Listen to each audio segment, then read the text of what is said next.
Hello,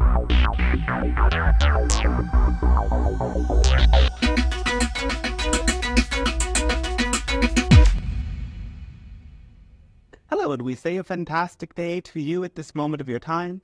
We are the Palladian Council. We thank you for allowing this transmission to take place. We ask in which ways can we be of service to you with your questions or comments now? I'm in the Basilica di Santa Maria Novella in Florence, Italy. And I'm wondering, did the man we know as Jesus, did he die on the cross? Yes. What is unwritten and told by the religions of this time is that Jesus traveled and learned very much in different places, including India. And these mystical teachings became a part of his life and an inspiration for the way that he healed and taught others. Christianity was redefined by the Emperor Constantine when, instead of persecuting Christians, it became finally the official religion of the Roman Empire. To what extent was this a political move, and the changes were made for political reasons? It was mostly political, as changing the religion and working with this sort of teaching would serve the purpose of their political agendas and guarantee them greater control. So many ancient temples were aligned east to west, and in this particular cathedral, the Basilica di Santa Maria Novella in Florence, there is what they call a camera obscura. What that means is the sun came through a small hole in a stained glass window, and it's marked on the floor exactly where the sun would be on the solstice or the equinox. So this alignment to east to west and the fascination with the solstice, I mean also Angkor Wat is aligned east-west, and the sun rises on the equinox over a particular part of the central part of the Angkor Wat temple. So what's going on that people have been so fascinated with this, but today we forget all about it? It comes from an understanding of natural cycles of energy. The cycle of day and night and the cycles of the year are all a part of how people understand their place in the world, their role in the cosmos, and being in alignment with this natural cycle of time brought about great benefits. It was necessary to know when to plant and when to harvest and when to do many other sorts of rituals and acts for the community in alignment with the seasons. So by creating structures that could very clearly demarcate when these seasons would begin and end, it allowed for greater tracking of time, and it allowed for greater rituals to be enacted to come into alignment with the cycles of time. So what about the building of these immense structures? How come people devoted themselves and sometimes lost their lives building these huge cathedrals in Europe? Not all people who gave their lives for this or for other constructions really chose it. It was sort of the inherited role that they came into in their world. At a soul level, it is sort of a choice. At a human level, this was what was done with the working class and peasants and others who were not royalty. Their lives were dispensable to the nation itself. For many centuries, there was pilgrimage. It was tourism, but for religious reasons. And it's quite extensive to get little relics and souvenirs. Many people did it, and Muslims today still have an obligation to journey to Mecca. So what's this all about? What are your comments about this? Your Earth is a sacred temple, you could say. There are very powerful energies created by the geomagnetic alignments on your Earth. And each place in nature is a unique portal unlike others. There's certain places in nature carry very significant and powerful energies that draw people in to connect with. And sometimes there are man-made energetic dynamics that play out as well.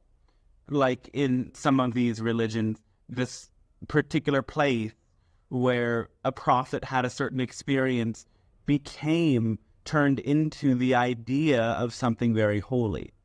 And through belief alone and the collectively held belief by a group of people, this sort of amplified energy can be created through human myth and human consciousness. It is not the same as the naturally emerging energetic vortexes that are in various places around your world. Yet nonetheless, it does have a level of significance, and it does have an energetic charge that can create the experience of spiritual opening or realization for those who seek pilgrimage. In Christian churches, there are little places to kneel during the service, and I can't help wondering if this act of submission was also used for controlling society, making people obedient. It is a bit of both.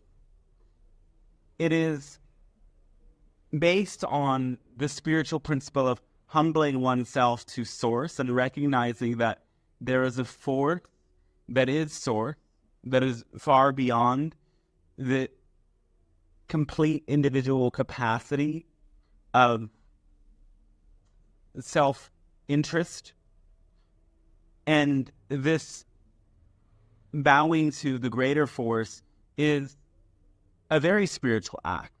Yet it is highly distorted in this Christian form with the idea of giving one's power over to the church and to the authorities of the church. Catholic churches have a tradition of confession. What's it all about? Well, to connect with the guilt and shame that one has for possible wrong actions is an innate part of the human condition, and a proper community holds space for that. And ultimately, this is an act of empowerment, and it is an act of connection between community members.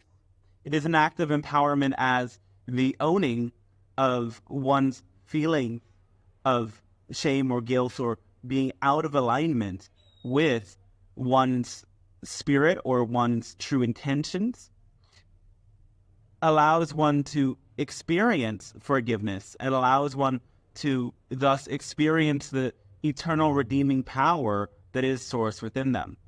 And it strengthens bonds within community as well.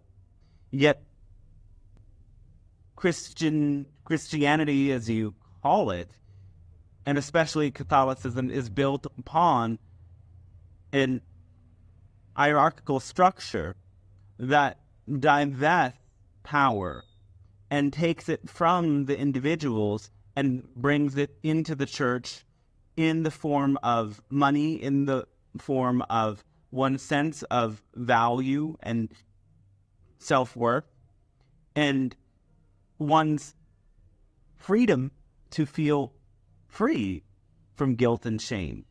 And by being an intermediary between the human and the eternally forgiving and empowering source, the church siphons life force energy. It siphons mental energy. And they find a way to harness this energy for their own purposes and for their own control. This was at times, and to some extent still is, connected to the state's will to control the populace as well. In the medieval times and for many centuries, art had to be religious. It was forbidden to do art unless it had a religious theme. So what's your view on human art and the phases it went through, in particular the time when religion determined what was and what was not an okay subject for art? Well, you cannot spell heart without art. And art goes directly to the heart. Art will expand one's sense of what is possible. When one is brought into states of awe and wonder through gazing at artistic expressions, it leaves a deep impression that changes the core of a person by expanding their beliefs and expanding their perspectives. And so controlling art gave the powers at work control over the hearts of the masses. It was a direct link into that inner connection with spirit that is made possible through art. And it guaranteed that their beliefs and values would stay within the realms of what is considered good and valuable. And again, keeping people in alignment with the schemes at work.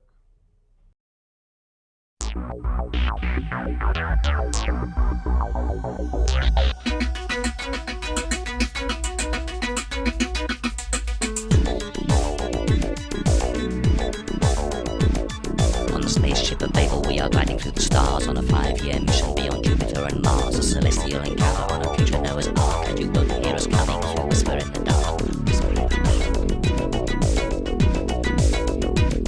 There's an Ewok behind me as we try to disembark here. Obi-Wan Kenobi as we whisper in the dark. Whisper in the dark.